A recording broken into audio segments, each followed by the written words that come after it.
Welcome back. Thank you for staying with us. We're talking about paranormal investigation groups, whether they charge the public to go on an event, or whether they're just private investigation groups. Now, we've got 3 people with us today. Now, we were talking about the ability of some particularly nasty individuals.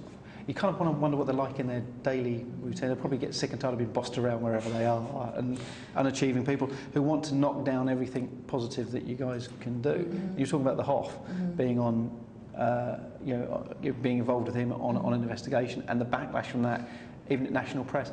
But that's purely got to be just stone jealousy. Mm. Well, we know that it's jealousy, obviously. I mean, there's nothing that we've done wrong in doing that investigation. There's nothing that we obviously weren't going to say, no, we're not going to work with you, to the Hoff.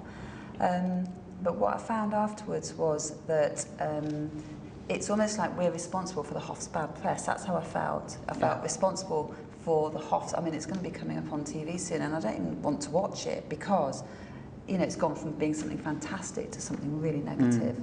And I'm quite scared to watch it now. Even though no, I wouldn't be, because it should be something to be proud of. And it's something that just because, some idiots out there, and they are idiots, that want to bring that down, you can't let that, because if they do, we might as well all close up now and let the nasty people win, because that's what they'll do. I mean, you must get some bad press. Well, we get it. I mean, since we've been on air a few times, like I said, Facebook and stuff, I just try and avoid it now, because the amount of bad stuff, that feedback that we got, and it was like, why are you doing it? I'm like, well, we're not making money from coming on here. Do you know what I mean? We're coming on here because we want to get our point across, because you can't get it face to face in this field because everyone's too scared to do it face to face. Like I said, they're always on Facebook emailing and leaving little stupid comments on your statuses and things like that. And I was like, well, just ring me.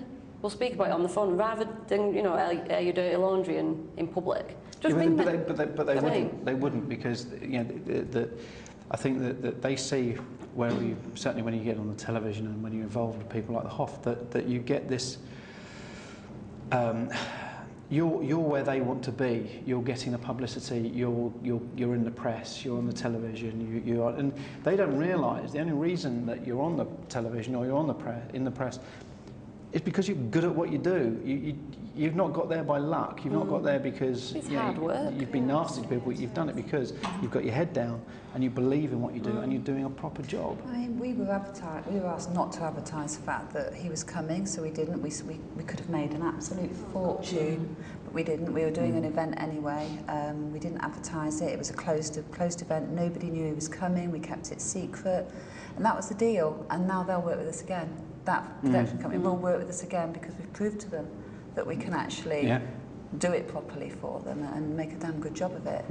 But the people, like you say, I've challenged these people that have tried to do us damage, and they're so nice when you start challenging them. They are so amenable.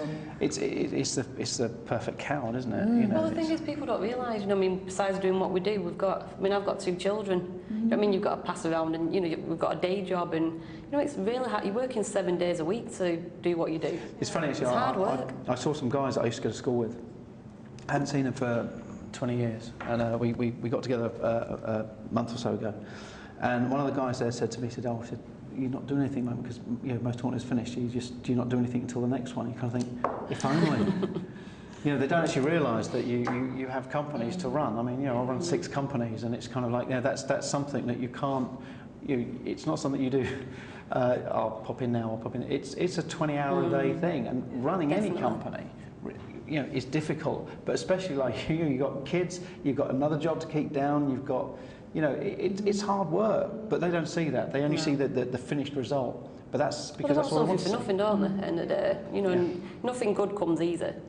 Find that the truth. But on events, sometimes you get occasional people counting the number of guests and working out how much they paid for the event and how much money you've made, and they just see that amount of money.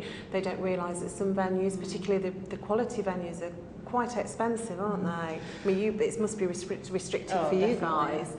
And everything else that goes with that. To have a team ratio of 1 to 8 people costs a lot of money. But this is something that I think there should be, again, the places themselves that are haunted. If they open themselves up for a public events company like yourselves where they can earn money, they should also be able to open themselves up for free for credible private investigative groups like yourself to be able to go there, because because well, we don't make a profit, so we can't take any profit forward to pay deposits. So it's always coming out of my or my husband's bank account to pay for it. And if people let us down in the team, then it ends up, I mean, Woodchester Mansion, we end up paying nearly £300-400 just out of our own pockets. And we pay for our tickets, you know, for the night ourselves. You know what I mean? We don't go for free to any location. And it's very hard for us. And I think, you know, I think that a lot of teams out there give you a bad name because they do charge ridiculous amounts of money, and the team just goes for free. That's their payment. So the people who are running these make the whole profit themselves, where you pay for staff and stuff like that. There's also this other thing called exclusivity, where companies such as ours are asking for exclusivity on locations, which mean no other company can go into that location. And we do have exclusivity on one location that we've not asked for, but we've been asked to have it because to keep the safety of the location, which we've agreed to, but it's the same location where we take the small paranormal groups to, so that they don't get excluded from it. Whereas anybody like an events company will have to do it through us, and I don't see that there's anything wrong with that.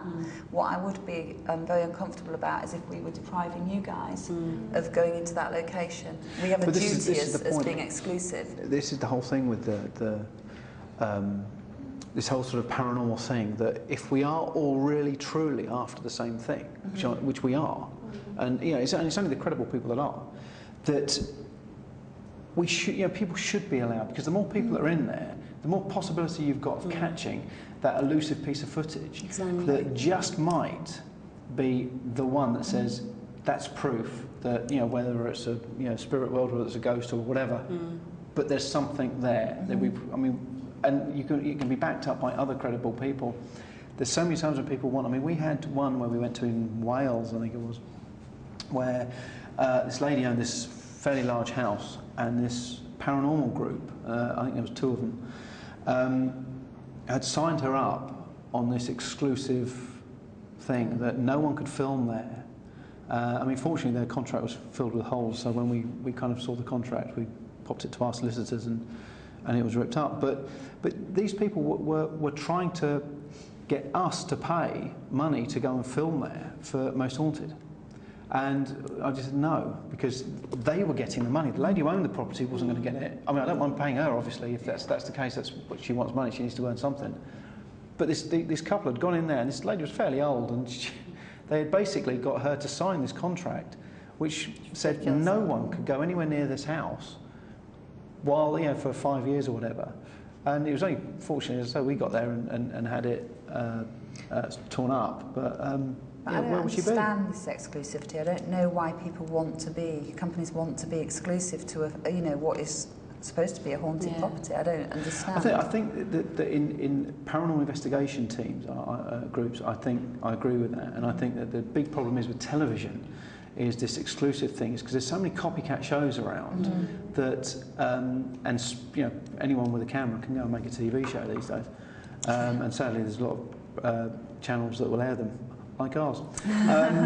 But I think that they need that exclusivity for TV stuff, but that's not because they don't want people to do paranormal investigations. No. That's just because they don't want to see the same show on there before their ones is out.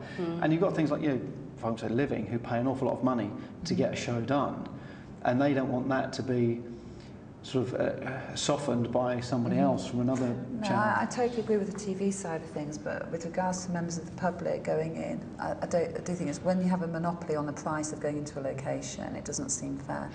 Sorry, we're going to have to end now because we've run out of time, but thank you very much for joining us, and we're going to have to leave you there. But please join us on the next one, and see you soon. Bye-bye.